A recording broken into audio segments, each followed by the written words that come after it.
Assalamualaikum warahmatullahi wabarakatuh. Waalaikumsalam warahmatullahi wabarakatuh. الفاتحة لصحاتنا وعافيتنا وسلاماتنا وسعاداتنا وقضاء حوائجنا ويعلي درجاتنا ويسر أمورنا أمور الدنيا والآخرة.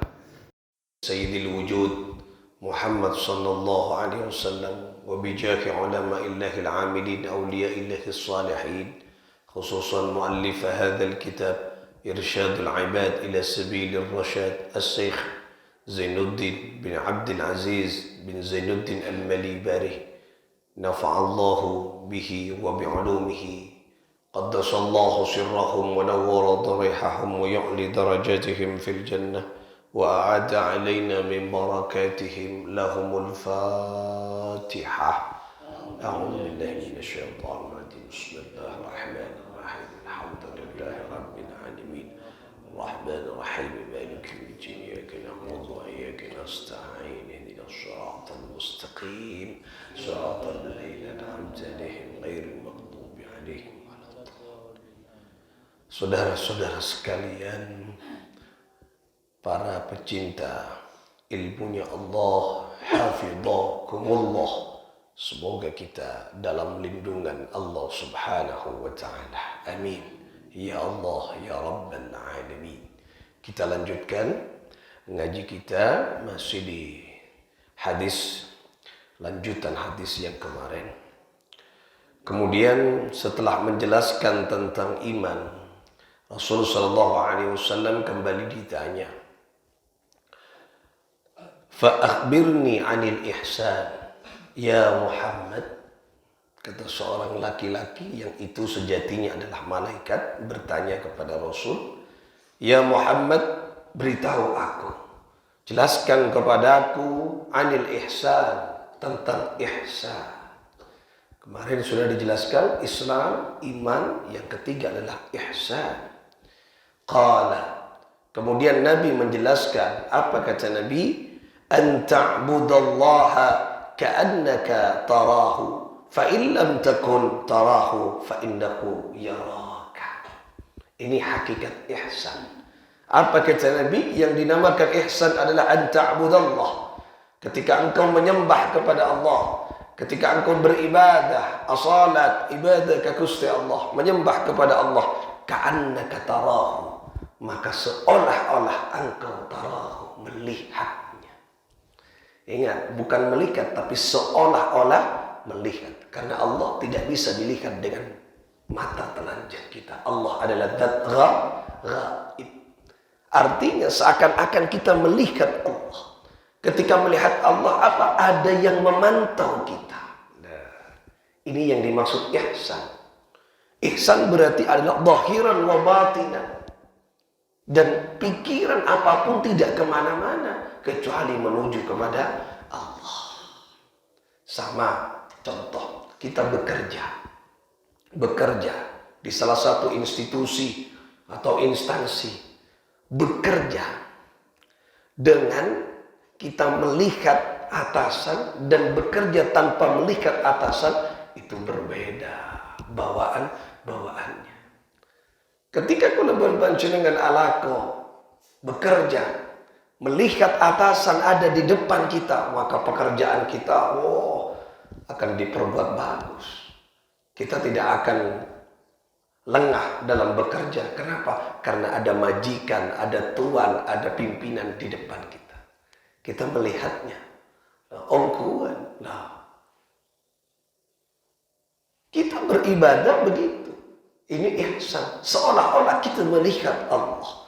Artinya kita beribadah di depan yang kita sembah. Nah, ketika berarti tak ingat ketunya, tak ingat kelakuan, tak ingat nikah. Itulah pada saat kita, itu namanya ihsan. Kemudian, fa illam takun, apabila engkau tidak bisa, karena berberet nih kan. Yang pertama berberet. Apabila engkau tidak bisa seolah-olah melihat Allah, fa innahu yaraka, maka sesungguhnya beliaulah Allah melihatmu. Ketika kelebihan pancingan tak bisa seakan-akan melihat Allah, maka yang kedua, Allah melihat kita. Pada bangkala pimpinan memantau kita dengan CCTV. Oh, ya bos kakak gerak-geriknya. Ayo tak bisa menjawab CCTV. Bekerja santai satu ini dilihat ini kamu santai, peluang waktu banyak terbuang, diadili kemudian dikasih sanksi karena kau tak kira bisa kan. Apa ada yang memantau siapa CCTV lah gini kan. Jadi ketika kita sholat tidak bisa yang pertama, yang kedua Allah melihat kita. Nah ketika Allah melihat kita, maka dimanapun kita berada Allah selalu melihat. Allah memantau kita. Maka ketika yang kedua ini, prinsip yang kedua ada di dalam diri kita, maka manusia tidak akan pernah sombong, tidak akan pernah ujub, manusia tidak akan pernah bermaksiat. Kenapa? Allah ngolati, Allah melihat kita. Itulah ihsan. Kefokusan, kemapanan akan tercipta ketika Allah selalu ada di dalam diri kita. Nah, makanya puncak dari kebaikan al-ihsan adalah menghadirkan Allah di tengah-tengah kehidupan kita. Kenikah puncaknya. Ketika menghadirkan Allah di tengah-tengah kehidupan, adanya mana sompat ada. Kenapa? Ketika sompat balik ke Gusti Allah. Tolong aku ya Allah. Engkau yang menguasai aku, gerak-gerikku ya Allah. Enak nyaman. Ibadah ke Gusti Allah. Kita berzikir kepada Allah, hanya takut kepada Allah. Lah, tak lebur maksiat karena Allah memantau kita, melihat kita. Lah, itulah hakikat dari ihsan. Nah, ini tahapan yang ketiga. Makanya dari tiga gila kemarin kita membahas Islam, itu Islam adalah pondasi. Pondasi awal. Meningkat iman. Ruhnya. Yang ketiga adalah ihsan. Wujud dari perilaku keduanya. Ketika kemudian ihsan. Oleh karena itulah ketika hasillah ihsan ketika kita sudah bisa menghasilkan sesuatu. Okay. Ibarat setong ketiga-tiganya ini. Islam, iman, ihsan. Kita ibaratkan, analogikan ke makanan. Islam itu adalah apa? Beras. Nah, beras itu Islam. Beras. Ada di rumah kita beras. Kemudian setelah beras ada, diolah menjadi nasi. Masak beras kenika. Ada di Magicom, ada di Sopluk, dan semacamnya. Dimasak beberapa jam atau beberapa menit, kemudian beras berubah menjadi nasi.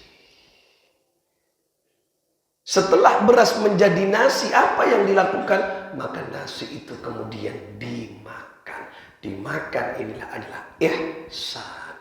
Kita akan merasakan kenyang dari hasil makanan kita yang berupa nasi. Nah, kenyang karena barokahnya makan, itulah ihsan. Oning ke hakikat pekerjaan kita. Tetapi hakikat tadi, nasi kenyang tadi, makan nasi kemudian kenyang tadi, tidak akan tercipta dan tidak akan terwujud tanpa nasi.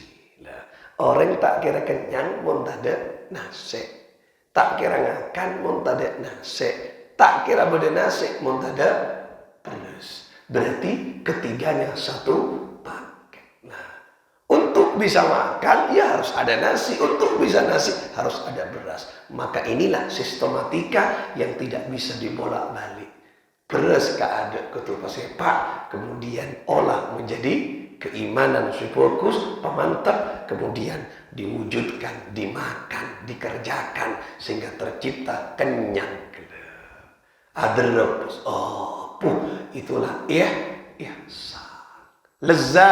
Lazzatul ibadah, kelezatan di dalam ibadah, itulah namanya ihsan. Sedekah kenika Islam.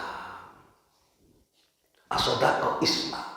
Mengarahkan niat sodaqah, mantap istiqomah, itulah iman. Kemudian merasakan lezatnya sodaqah, itulah ihsan. Itu orang as-sodaqah hanya sekedar sodaqah, dan orang merasakan nikmatnya sodaqah berbeda. Nah, ini kan orang sholat hanya sekedar sholat, dengan orang sholat merasakan lezatnya sholat. Jadi, makanya kenapa Nabi SAW ketika Sayyidina Bilal mengumandangkan adzan, Allahu Akbar, Allahu Akbar, senang Rasulullah. Kenapa? Karena itulah waktu istirahat untuk mengingat, untuk tidak mengingat selain Allah. Jadi pikiran ini capek sebenarnya untuk mengingat dunia. Makanya betul sholat fokus mengingat Allah. Lezat. Orang mau lezat ibadah. Kanjeng Nabi tak kerasa berrokaat-rokaat bengkak kakinya karena lezat. Tak kerasa sholat ibadah ke Allah, tak kerasa. Tidak marah bengkak. Itulah lezat ini. Merasakan kelezatan di dalam diri kita. Sayyidina Ali ketika kena panah kakinya, kenapa? Betes saya kening panah di dalam peperangan. Sakit luar biasa. Tajok tak kuat. Apa kata Sayyidina Ali? Tariklah nanti anak panah ini saat aku sholat. Allahu Akbar. Rakaat ketiga tarik pun sahabat. Assalamualaikum, assalamualaikum. Mari wirid atanya. Berema, mari tarik. Gelak ampun, tidak terasa. Itulah Gula mancing ada KKR ni kepak. Kepak, tengah kepak tengah. Bodoh pun dengan kepak boleh. Reku masuk ke colon kepak boleh. Ada apa jempak kepak. Benih ihsan ke. Tapi kau tu belajar. Nah boleh ketel. Bukan pun tak tahu 2 tahun. Ada ekor-kor. Tak boleh baca ekor-kor je. Misalnya ekor-kor. Mun ekor telah ekor oleh. Tapi 1. Tak boleh melebihi dari 3 gerakan. Beda misalnya kan kepak. Nah tong. Anda boleh 2. Tak boleh mas. Tak boleh. Lebih dari 3 tak boleh. Tak boleh akur-kur. Apa boleh? Kur-kur terus. Apa ada jangan kur-kur. Mangga mandi. Sepak. Menlo je langsung apa aja. Pasti ngerai kan. Pas ketel mas. Ketel. Nah itulah puncak dari hakikat ihsan. Merasakan kelezatan. Gila analoginya. Kenyang. Mari ngakak. Rumah ya. Ngakak. Kau besar. Kau besar ini gak ihsan. Kau besar ihsan. Lah itulah yang kita harapkan kan. Kau besar. Benih persoalan menunya apa? Menu bisa beraneka ragam. Selera orang kenika. Si penting kan akhirnya. Nama adruk ruah. Kau besar. Mata karo berep. Etengku. Apa nak nasi cukup. Tapi adruk. Berarti nikmat. Setengah tak derep. Etengku. Nasi sate. Tak berarti nafsu ke sate. Nah berarti nafsuan enggak? Secukup. Berarti kenika derep karena barokah nasi cukup. Berarti nasi nasokun pun sate bersama macam masih penting. Tapi rasanya derep merasakan kelezatan itu. Orang mau sakit makanan namun sabar dan ada fokus kan. Masakan nikah, tompo 10 macam menu. Tapi sakit. Dus cilana kolbi. Cilana bengkak. Cilana todun ke kopi. Ada dia. Kakang sama tak kira bisa aja. Setong angan-angan. Tak rasa lezatnya makanan. Tapi coba orang sehat. Setong ngomong suara begini. Nah itulah kenikmatan. Itulah ihsan. Kenikmatan. Nah, jadi ketiga-tiganya kudu ada. kau tu berada, kau tu ada di dalam kehidupan. Islam, iman, ihsan. Ya, kita belajar agar bisa mencapai kepada ketiganya ketika. Kemudian orang laki-laki tadi dia berkata, katanya boleh kepada malaikat. Qala fakhbirni 'anis sa'ah. Ya Muhammad, beritahukanlah kepadaku 'anis sa'ah. Kapan kiamat tiba? Oh, ini katanya kiamat. Katanya kiamat. Kemudian beliau Rasulullah bersabda mengatakan, mal mas'ulu anha bi'a'lama minas sa'il. Tidaklah orang yang ditanya lebih tahu daripada orang yang bertanya. Artinya orang yang saya tanya lebih tahu dari saya tanya aki. Kenapa? Karena Nabi Muhammad saya tanya ketika adalah malaikat. Maksudnya malaikat lebih tahu daripada engkau kapan kiamat tiba. Boleh Rasulullah SAW. Kemudian malaikat tak puas katanya boleh. Qala fa-akhbirni an amaratiha. Apa kata malaikat kelak? Qala, beritahukan kepadaku tanda-tandanya saja Muhammad. Kapan kiamat tiba? Tadi kata tanda-tandanya. Kemudian jawab Rasulullah. Kelak ketika ditanya kapan kiamat tiba, Rasulullah tidak menjawab. Tapi ketika ditanya tanda-tandanya saja. Kenapa tanda-tandanya kiamat akan tiba? Nah, kita lihat apakah sudah ada tandanya saat ini kiamat nih. Qala, kemudian Rasulullah sallallahu alaihi wasallam bersabda, antalidal amatu rabbataha. Yang pertama adalah apabila ada seorang budak melahirkan tuan atau majikan. Artinya apa? Apabila anak telah menjadi majikan tuan bagi ibunya. Mungkin kan banyak ibu epateti budak, orang tuanya epateti pembantu. Di kota-kota besar, aku gaji engkau aku gaji engkau pak, asalkan kau membersihkan rumahku 5 juta per bulan. Ibu epateti budak, pelayan. Itulah tanda-tanda. Mungkin pun masuk tanda-tanda kiamat akan tiba. Banyak orang tua yang dijadikan pelayan oleh anak-anaknya. Banyak mungkin. Banyak dijadikan pelayan, banyak dijadikan budak oleh anaknya di kota-kota besar. Kota-kota kecil ya banyak. Banyak semakin. Orang tua sudah dijadikan budak oleh anaknya. Ini yang dimaksud. Budak melahirkan tuan. Maksudnya apa? Saya lahir laki pas teti majikan. Anak biasa teti pelayan kok.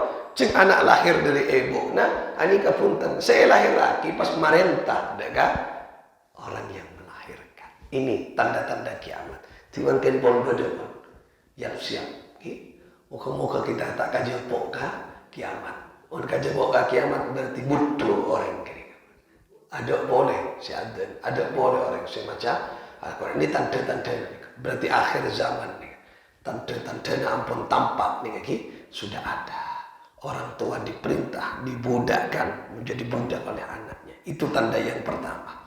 Yang kedua, wa antaral hufatal uratal alata ru'a asya'i yatatawaluna fil bunyani. Ini yang kedua. Yang kedua adalah apabila engkau berjalan, kata Rasulullah, melihat penggembala kambing. Nah, penggembala kambing ini kan tokan uambi. Penggembala kambing tidak beralaskan kaki, tak ngaku sandal, dan kemudian tidak menggunakan baju. Itulah tanda-tanda kiamat akan dekat. Mungkin kan banyak mau nembik tak ngaku sandal pas alabungan. Nah, ini tanda-tanda kiamat akan tiba. Nah, Diketiak mun aja dan pas ngabus orang angwan ambil tak ambil sandal, kemudian tak akalampi, tak berbusana. Nah, itu tanda-tanda mungkin pun banyak tanda-tanda kiamat akan tiba. Banyak. Nikah tanda-tanda kiamat akan tiba. Banyak. Kemudian yang ketiga, tanda-tanda kiamat akan tiba. Thumma intalaqa falabithtu maliyan. Itu banyak orang membangun bangunan yang megah berlomba-lomba. Coba semakin banyak. Gedung-gedung sudah banyak. Jangankan di kota besar, kota kecil itu bangunan pun banyak. Mall-mall banyak. Itu tanda-tanda kiamat akan tiba. Bila tak tahu, keng tanda-tanda ada. Mungkin pun di mana, kota kecil kan ini mall-mall. Saya viral kan. Mungkin pun punya bangunan, masjid, megah. Di esena tak ada. Dan banyak masjid raja mungkin. Sopun ning kampah. Kini kaki ontong. Ada sopun ning kedua. Si adan, si iqamah. Si teti imam, si adan. Nyaman ya. Duaan. Nah si imam gue mati. Sawu sufufakum. Itu yang banyak maling. Pokoknya mun imam lang ngucap sawu sufufakum berarti pada jamaah. Sawu ni rapatkan sufufakum barisan kalian. Fa inna taswiyatas sufuf, sesungguhnya merapatkan barisan itu adalah bagian dari kesempurnaan salat. Timullah imam sawu sufufakum. Banyak jadi etengku ning katibi makmumah. Mun katibi tak usah sawu je. Sawu dah emak katibi. Apa barisan. Ya magaya imam masih sawu si katibi an makmumah. Lah ni kan banyak di mana-mana Allah. Tidak tengku siapa ni. Dua lah bangunan dikedepankan, tetapi bangunan hati tidak dikedepankan. Ini kata tanda-tanda. Artinya apa? Bangunan yang megah genika dunia. Banyak saat ini orang hubbun dunia, cinta ke dunia. Nah, kan beda kan pernah bahasa nang kita apa? Kita pernah mengaji genika.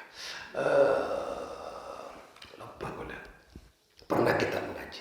Lah, orang banyak membangun dunia daripada membangun membangun di akhirat, di kubur. Bangunan di kubur tak perlu betah, tak perlu bataku. Di alam barzah adalah amal perbuatan. Kan banyak mungkin bangunan itu dunia itu akhirat tak keren. Ada tandik sango aja, dekik dengan dalam barzah. Tandik rumah di dalam kubur, Mas. Kalau sudah tidak punya rumah, mau ke mana aku lebih panjenengan? Aina tadhhabu? Mau ke mana engkau? Entar ada apa? Mau tinggal di mana? Wah, ini tidak tinggal di kuburan. Baik, kuburan itu akan berapat toka. Alam mah meninggalua, alamnya alam barzah sama. Kita ada kehidupan. Mengenai kocak, ada kehidupan di dalam barzah. Berarti oleh orang yang mati. Mati ini kan istilah membedakan antara dunia dan barzah. Ahmad mati. Mati ketika lah tak ada dengan itunya. Di dalam kubur, Ahmad Odik. Odik ini mati di dalam kubur. Karena Odik puto kehidupan. Biar Odik kan je puto apa? Puto ngakan. Dalam barzah puto ngakan. Kengakan karena alam api itu tak apa. Mulai kan dia butuh beras, butuh nasi, kasar tak butuh beras. Napa boleh sumpil ben selong tak penting tak. Okey.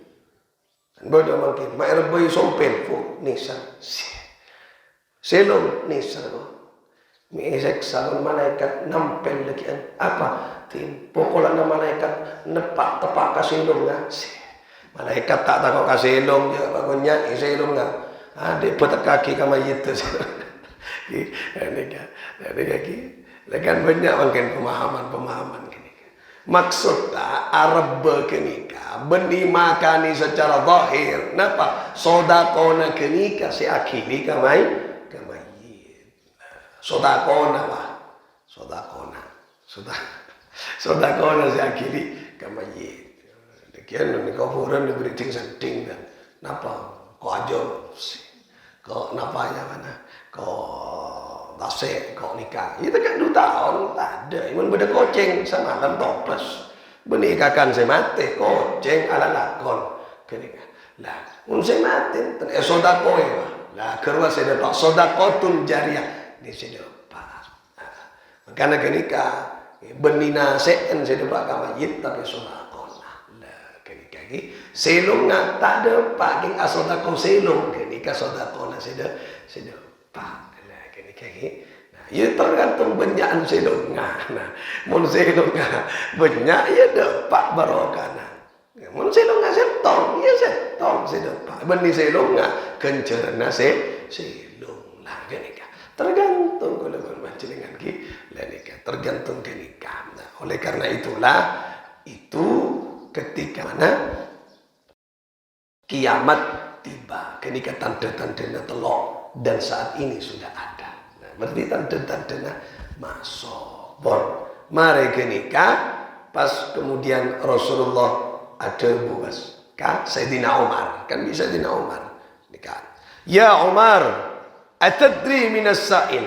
Tahu man, siapa saya tanyakan kau kena. Saya laki Rasulullah ngaku si genteng ngaku kalam pipoteh. Siapa kan kau? Kemudian Sayyidina Umar berkata, Allah wa rasuluhu a'lam. Allah dan Rasulnya yang lebih tahu. Maksudnya, ajunan saya lebih ngakali ya Rasulullah. Qala, kemudian Rasulullah bersabda, fa innahu Jibrilu atakum yu'allimukum dinakum. Itu yang datang malaikat Jibril. Dia datang kepada kalian yu'allimukum dinakum untuk mengajari agama. Makanya kaget Nabi Sayyidina Umar. Tanya itu dereki. Para orang biar tanya kan. Ahmad, ria apa? Bikule jawab, oh ria. Jangan saya tanya, iya bener. Mak lucu, saya tanya, jawab bener dereki. Berarti benih orang bangsa Romban deh.